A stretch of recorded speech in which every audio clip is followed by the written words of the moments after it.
Hello readers, welcome back to PJL Books and welcome to a very special, very different kind of story time here. 5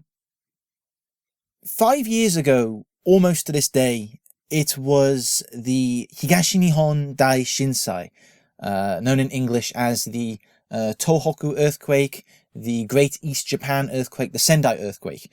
And on this 5th anniversary, I thought I'd take this chance to just relay my own experience of that earthquake.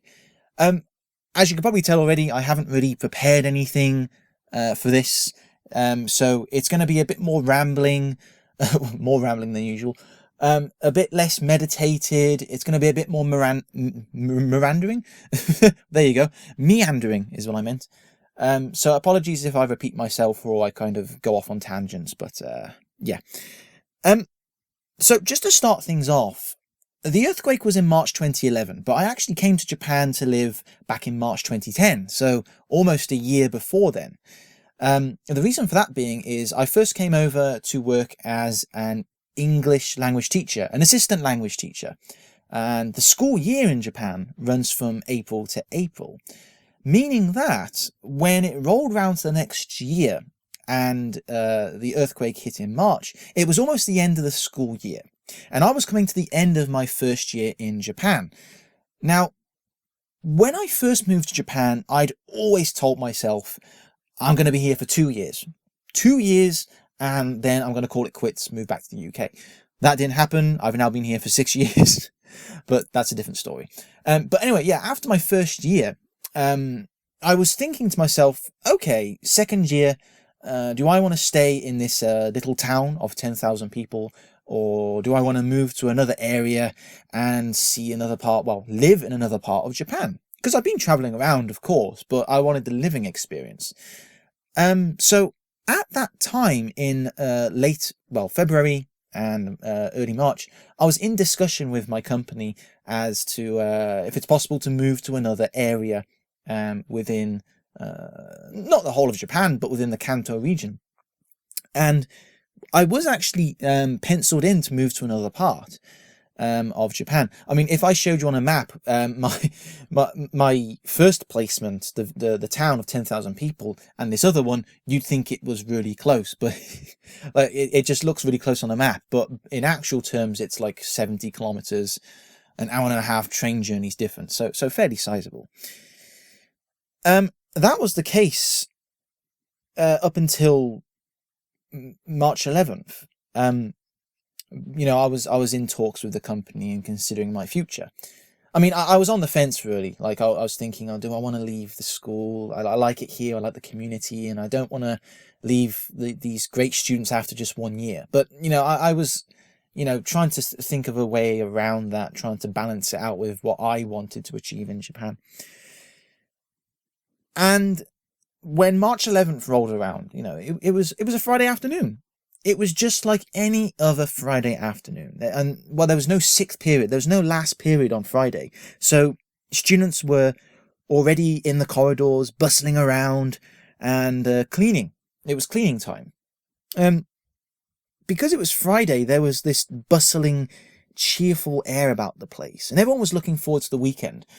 I distinctly remember that the weather was really nice that day as well. It was the first proper warmish day of the year. Spring was coming.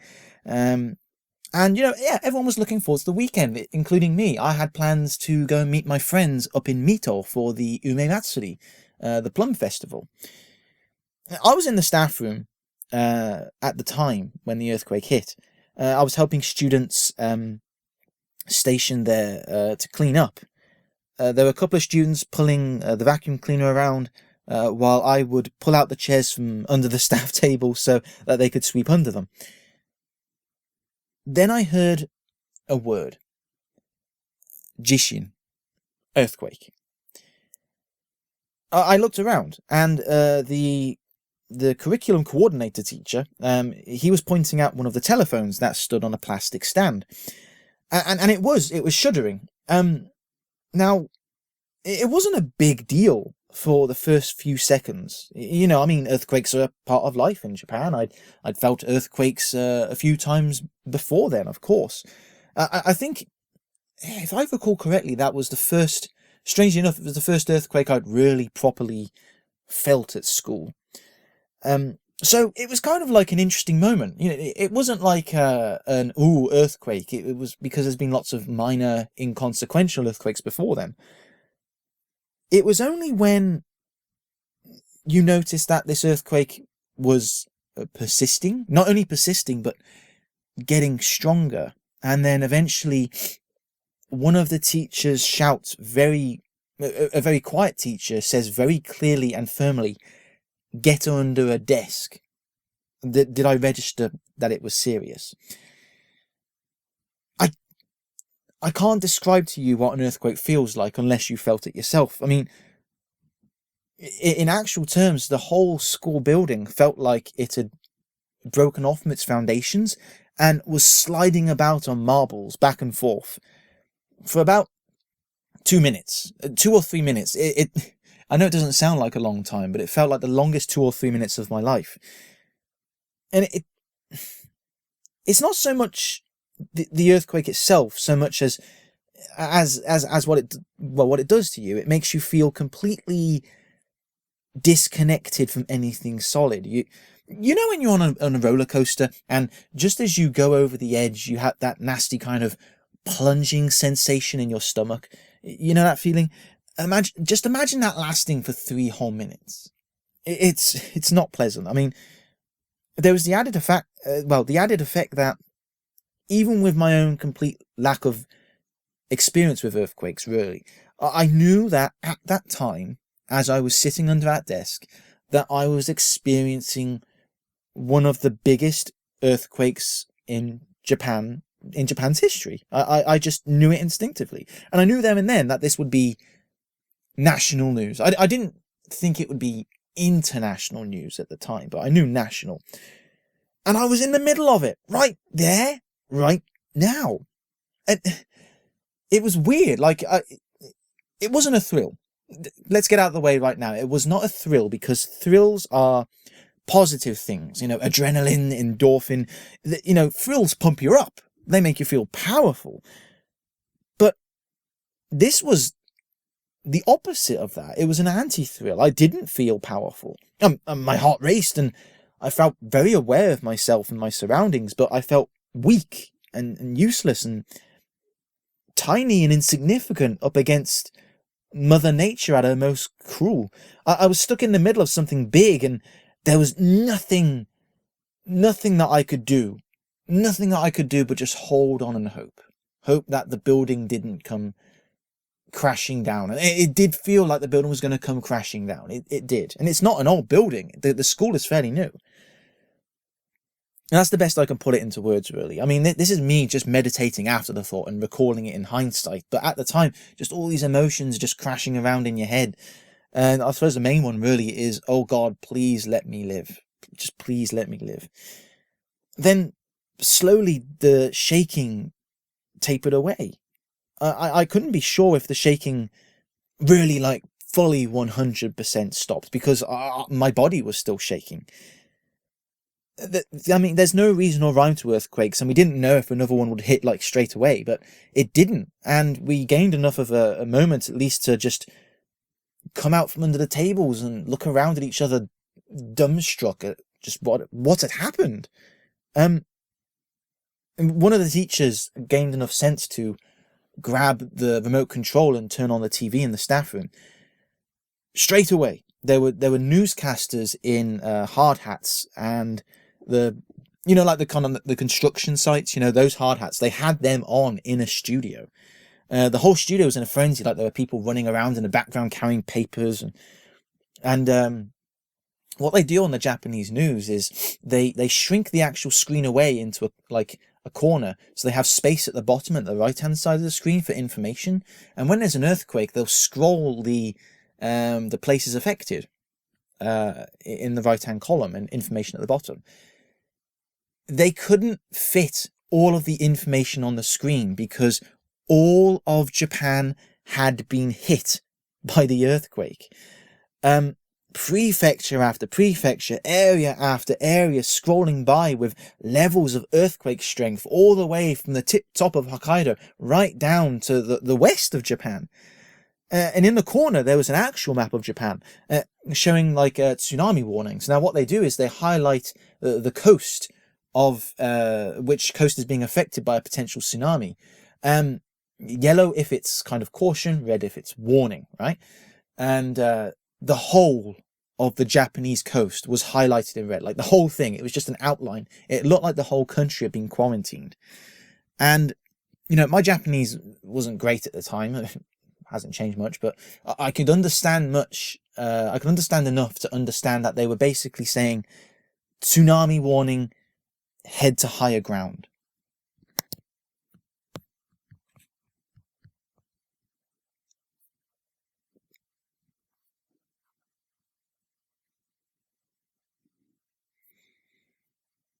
Before I could get any more information, the TV was switched off, and we had to evacuate. We had to get out the school. I followed the march of students and teachers, all stunned, all silent, as we headed out the school grounds. Suddenly, the outside world seemed.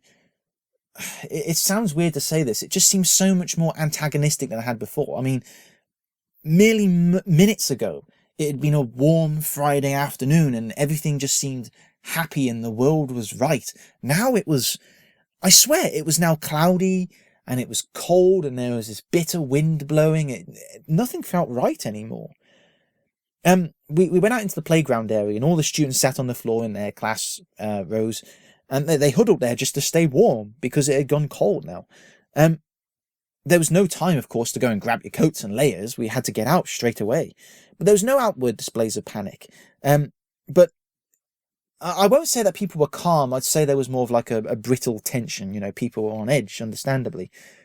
Personally, I felt outside of myself, as though I was experiencing everything secondhand. You know, I was waiting in, like, really. It's a bit selfish, really. I was a bit impatient with the vice principal, really, because I wanted him to finish, you know, giving his spiel to the students. I mean, I can understand, of course, why, looking back, but it seemed like a very, very long speech. Because now that the initial shock had worn off, it was morphing into anxiety.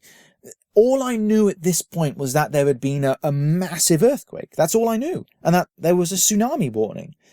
And understandably, Day's newsreaders had just told us that we had to get away from the ocean. And that's all I knew at this point. And I do want to point out, unless it wasn't clear before, that I live in Saitama. Now, Saitama is just north of Tokyo. It's, how can I put it? It's about 300 kilometers. I might be well off my measurements here. I put it this way, I am not close to the epicenter. I wasn't close at all. I'm very far away. Felt the earthquake nowhere near as bad as places like Fukushima and Miyagi Prefecture. But we still felt it very hard. As I said, the building felt like it was moving around so much I thought it would collapse. It hit us very hard. Likewise, Saitama Prefecture is a landlocked prefecture, one of the few landlocked prefectures in Japan. But, you know, when you get something as unbelievable as an earthquake making you feel as if the world's going to come crashing down around your ears, and newscasters in hard hats, the fact that you know that life has just changed in 5 minutes makes you feel like anything is possible. Could a tsunami hit the middle of Saitama Prefecture? Looking back on it now, of course not. Of course not. But at the time, you felt as if, you know, people could walk on water and the sky could turn red. It felt like anything could happen. Was I scared? Yes, but not just for myself, but for everyone I knew too. I checked my watch. I remember looking at my watch and it was exactly 3 p.m. So the earthquake was 2:46, yeah? So 3 p.m, it was about 6 a.m. in the UK now, 9 hours behind. Would my family be even awake yet? Probably not. But would it be even news over there? Would I actually have to tell them? What about my friends? Were they safe? I didn't know, because the phone signal had gone. I knew nothing where the earthquake had been. I didn't know where the epicenter was at that point, but I just knew that an earthquake had hit basically everywhere in Japan, and it would have affected everyone. And I didn't know if they were okay. I didn't know. Finally, the students stood up and they all filtered back into the school. Now, they had their marching orders. They were to leave immediately. No student was to travel alone. They had to travel in groups or at least pairs. And then the teachers would follow shortly after to lock up the school. At least that was the plan, because by the time half of the students had actually filtered back into the building, there was a big aftershock. I mean, I could actually see the school moving, and I could feel the ground sway under my feet. So myself and a couple of other teachers, we ran back into the school. I'll never forget this, because especially in schools, the places where they kind of impart the social and cultural mores upon the students. I remember just racing straight into the school, no changing of shoes, just my outdoor shoes in the school just felt wrong. But, it was a very strange day. We ran up and down the corridors, shouting, get the students back out, evacuate again. And then, we had to wait for that to subside again, to wait for the aftershock to go down. And eventually, we got to the point where we were actually very wearily, very cautiously all entering the school again. I don't even think we tried to do it organised, just everyone get their stuff and get out. When me and the other teachers, we re-entered the staff room, all we could do was just put on the TV and just watch. I remember the first thing I saw on the TV, it was a whirlpool. It was a whirlpool.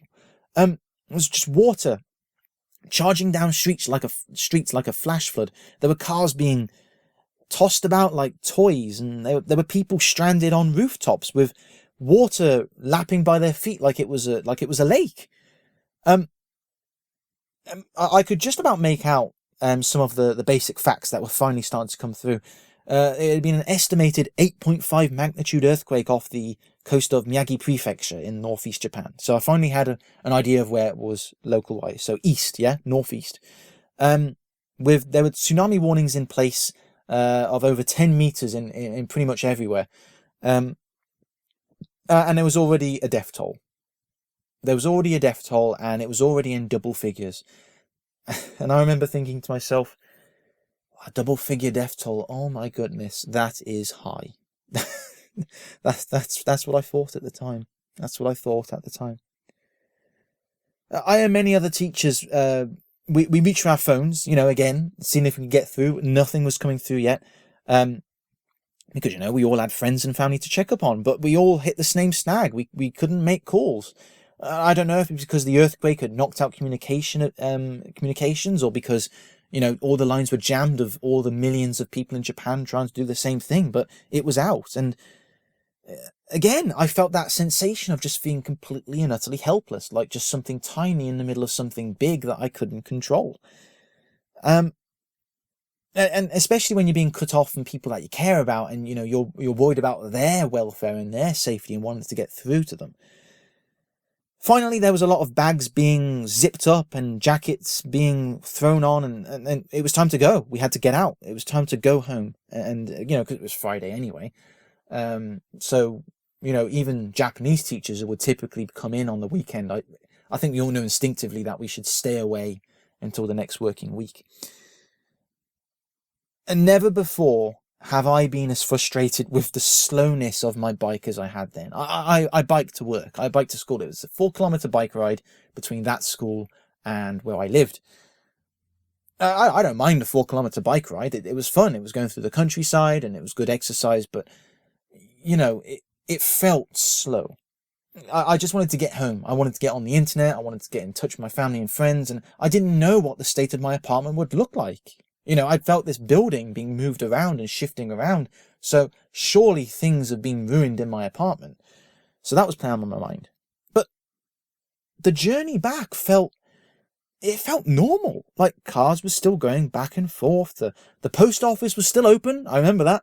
And, the trees were still swaying, and even the rickety old-fashioned wooden houses were still standing. And yet, I remember this. It was one of those things where I noticed it, and when you noticed it, you realised that actually it was only a small thing, but it just put everything into perspective. And that was that the bird song had gone. I know it sounds cheesy, but there was no birds singing anymore. And I distinctly remember hearing that on the way to work because it felt like the first day of spring. And that had gone. So when I got back to my apartment, I was relieved to see that everything was still intact. I mean, okay, yeah, I had a broken mug, and some of my tea bags fell on the floor. But those are mendable, replaceable things, of course, and it chilled me to think that even at that moment, there were people not too far away from where I was living that were losing things that couldn't be mended and couldn't be replaced. That being said, though, I mean, from my personal perspective, it was still really creepy to see how things in my apartment had been, subtly moved about. Yeah, like the laptop had just moved across my table a little bit, and the plates that I'd stacked up on the side in my kitchen, some of them had fallen into the sink. It just felt weird to have my personal space disturbed so. It's just by something like an earthquake, this natural force. It was really strange. Mercifully, my power was still working. I mean, in the future, there were to be like planned power cuts to save energy, but my power was still working at the time. So immediately, I fired up my laptop, I fired up my TV, and tried my phone again. Finally, I felt a little bit better actually, because I was able to access media, get kind of connected. It was really slow. I remember that, very slow getting through. But I still couldn't get through on my phone yet.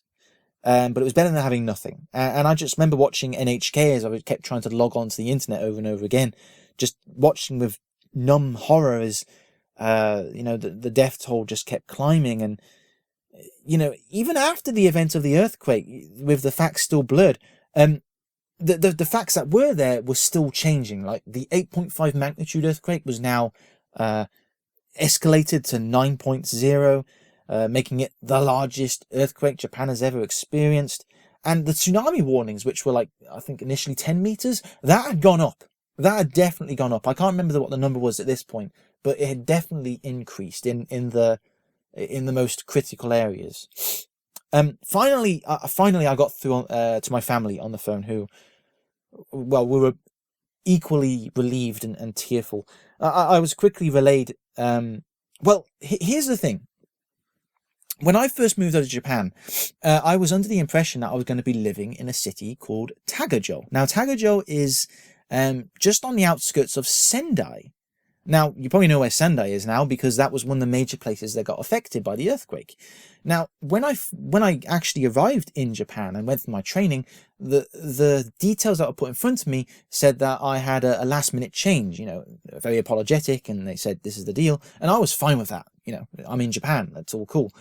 And I told my parents that, in fact, I wasn't going to be in Tagajo near the sea anymore. I was going to be in Saitama. And I'm sure they registered that. But, as it is, when you've just shown your family pictures of you going to live by the sea, and then even if you've told them differently, when an earthquake hits like that, of course, all sense of logic and memory like that goes out the window. So my family had only been presuming I was still living in the Sendai area. Even when I told them that I'm living in Saitama, far away from the sea, like we were discussing like plans of what to do should the tsunami sweep inland that far. It sounds really weird talking about it like this, but again, it was a day where it felt like anything could happen. Anything could happen. So I was preparing should the worst to come, like I was packing a bag in case I had to make for the hills. The aftershocks never stopped, and they were muscular enough to be considered standalone earthquakes in their own right. I mean, I sat there just watching the TV. I hadn't showered. I hadn't eaten. I was just dumbstruck. I needed to get information. I just didn't want to go outside again. But I forced myself to go out to the supermarket and go and buy some food. To just go and get out of the house for a little bit. And I remember, again, just like my journey home, it all felt so normal, so peaceful. There was music playing in the supermarket. The shelves were still full at that point.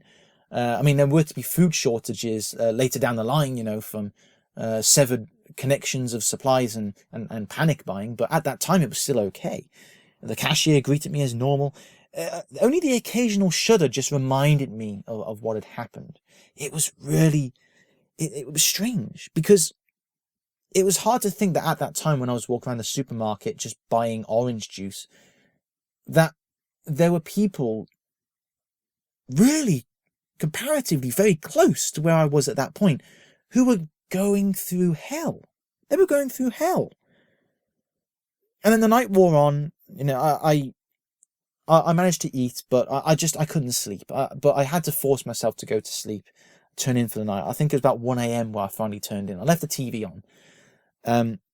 But I felt terrible.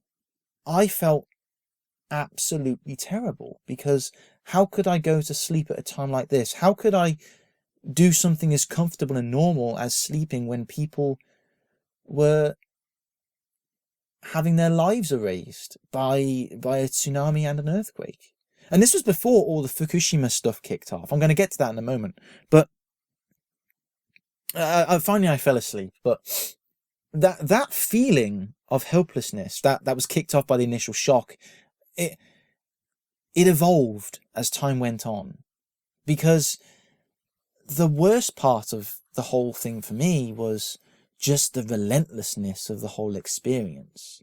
It wasn't a one-shot thing. It wasn't the news. It wasn't, oh no, that's terrible, I'm not going to hear about it after a week. This was happening. It was happening right here on my own back, in where I was living.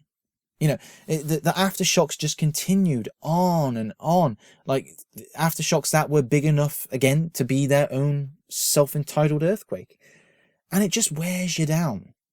Like it felt like the earth under your feet, you couldn't trust it anymore.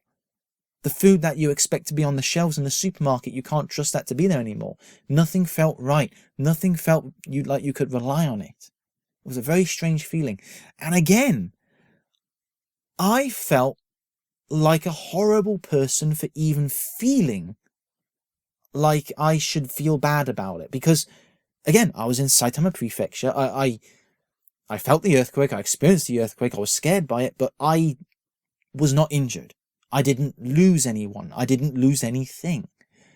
So what right do I have to feel bad for my situation when there were people going through hell not far north? Which again made me feel even worse about myself. I mean, I tried. I tried to help. I wanted to help.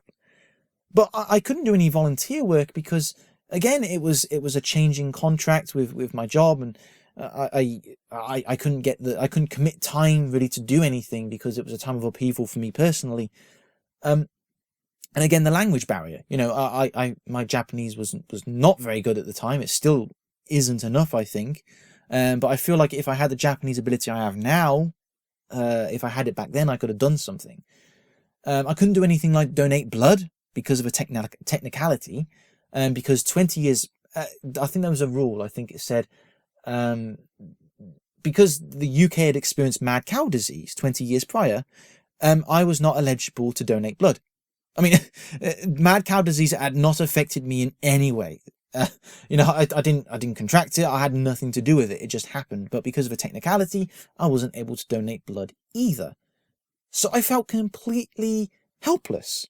I wanted to help. I wanted to do something because, again, I'd had a fantastic first year in Japan. I travelled around. I'd done so many things, and I wanted to give something back to the country that had given me so much. But I couldn't. I tried and I couldn't. And it didn't help that the outside reaction to the earthquake, like the international news, was disgusting. It was absolutely disgusting, especially when the whole Fukushima thing kicked off with the nuclear power plant.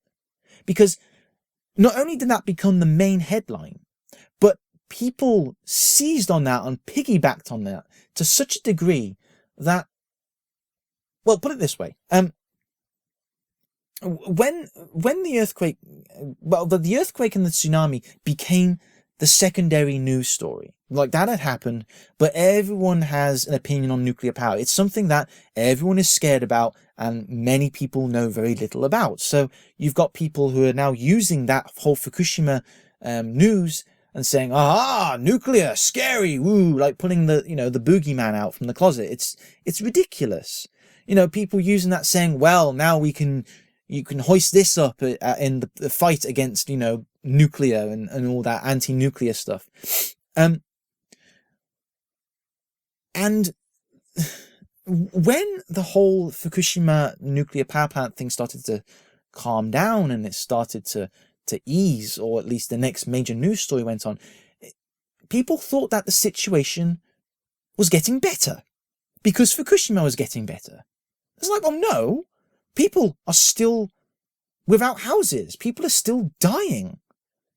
There was a humanitarian disaster happening. Just because the nuclear power plant thing is finally starting to come under control doesn't mean that tsunami and earthquake didn't happen. It didn't mean that people were still not being affected by it. And even from a wider area, like I remember, what was it, the Sun's newspaper headline that one time? Tokyo Exodus. That's the one. Tokyo Exodus. People saying that Tokyo had been deserted. The city had been emptied for people running for their lives. Do you know what? I wish that was true, because that would mean that I could sit down on my commute to work because the trains are so crowded.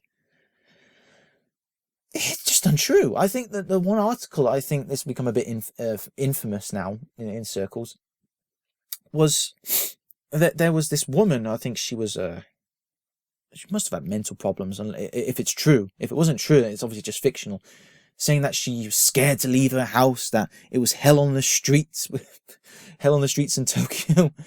I'm laughing. I know I shouldn't be laughing, but it's just so silly to think about it. And she was saying, "Oh, I braved the streets to go out into the local convenience store, and all they had in there was some seaweed and a rice ball." Some seaweed and a rice ball. Okay, 3 things about that. Number 1, there's a rice ball left? Really? Because even on a good day, even on a normal day now, they're the first things to go. Onigiri sell like hotcakes. So I doubt if that was one of the few things that was left. Number 2, really? The only things? Konbini sell a lot of very varied stuff. I severely doubt it. Number 3, and this is what made me doubt the reality of it. Rice cakes and seaweed. Rice cakes and seaweed when it comes to a Japanese store. And her name was, I forget what her first name was. Her surname was Fujiyama. Fujiyama. Okay, so your surname is Fujiyama in a story about Japan, and you can only find rice cakes and seaweed. This all sounds very suspicious. So there was that was really frustrating and annoying. There was the whole fly-gin phenomenon, where people, and this was more of a domestic reaction really, where a lot of Japan was feeling that a lot of foreigners who lived in Japan were suddenly packing up their bags and leaving. They felt like people who live in Japan weren't very loyal to the country, that they were just, they very easily gave up and weren't loyal, and they weren't helping. And that was tough to deal with, because again, my plan was to stay, and there was a whole idea of, well, no, it's the end of the school year, it's Shinsei Katsu, everyone's moving or doing something that time of year, so the numbers don't necessarily correlate with the earthquake. It just so happened to happen at that same time. So I was trying to kind of make an influence on this by trying to debunk some of these points to my friends and family, and writing things on the internet. I tried to do something. I tried to make a difference. I wanted to help, but again, I felt so helpless. It's just like being in the earthquake, when I sat there and all I could do was hold on and hope that I survived this. It was that feeling, but less physical, less visceral, and more elongated, where I couldn't have any influence on the bigger picture around me. The earthquake, the media, people's reaction, helping the people who were being hurt. All I could do was just wait it out and hold on, as the death toll kept stacking up and the aftershocks kept going. I couldn't do anything about it. For the first time in my life, I really felt useless. in the original meaning of the word, useless. And it was horrible. It was really horrible. And again, it was a vicious cycle, because I felt horrible at myself for feeling useless. And whenever I reminded myself that, do you know what? The fact that you feel useless is not a problem compared to what other people are feeling right now, actually made me feel even more worse. So it was weird. So that was 5 years ago. Now I'm married here, got a Japanese wife, very happily married. Things are fantastic here. In fact, we visited Fukushima just today, actually. We came back today. We went to an onsen because we thought it'd be nice and appropriate to go and visit Fukushima, buy some Fukushima goods, support the economy, yeah? And we're in Koriyama. You know, it's the second biggest city in the Tohoku area after Sendai. And it's a big, bustling, happening city. It's cool there. It's really nice. You know, people are out, they're doing their thing, they're laughing, they're eating, they're drinking, they're having fun, they're shopping, they're complaining about relatives they don't like. You know, life goes on. But the signs are still there. The signs are still there that that they're still recovering. For example, some of the shops, there's a lot of empty lots. And there's also a lot of shops that still are open, but they're asking for new employees. They're asking for people to apply for jobs because they don't have enough people. Because a lot of people fled the Fukushima area after the earthquake, and they haven't come back yet. So it's like scars, really. Okay, they heal, the pain becomes desensitized and numb, but the scar is still there, and it may never heal. So yeah, that was my experience with the earthquake and how it felt.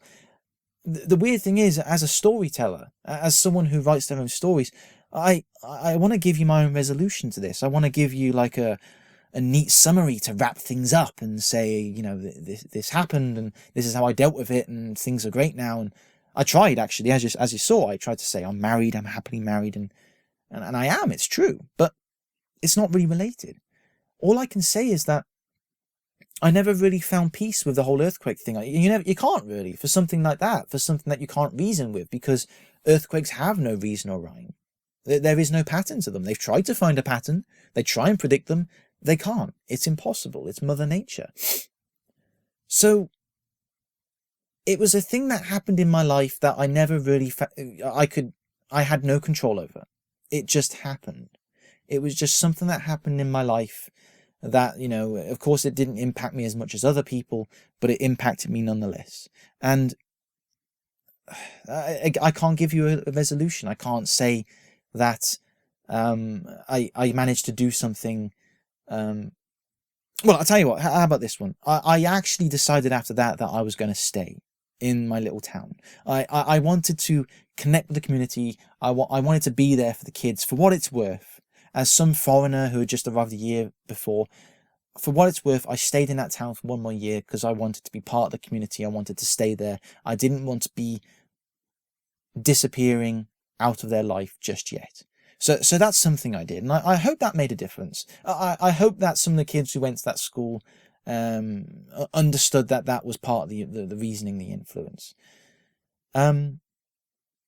Earthquakes will always be here in Japan. They always have been, they always will be. And we just need to deal with it as it comes.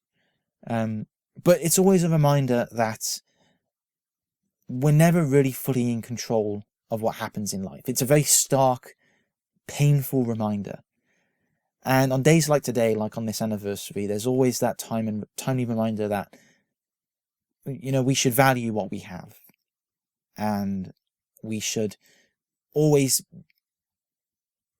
be very mindful of just how good things are right now. Now, even if you're having a troublesome time with life or whatever you're doing, on a dime it can change. On a dime, just from a natural disaster prone country like Japan especially, things can suddenly go wrong. So we really should value what we have.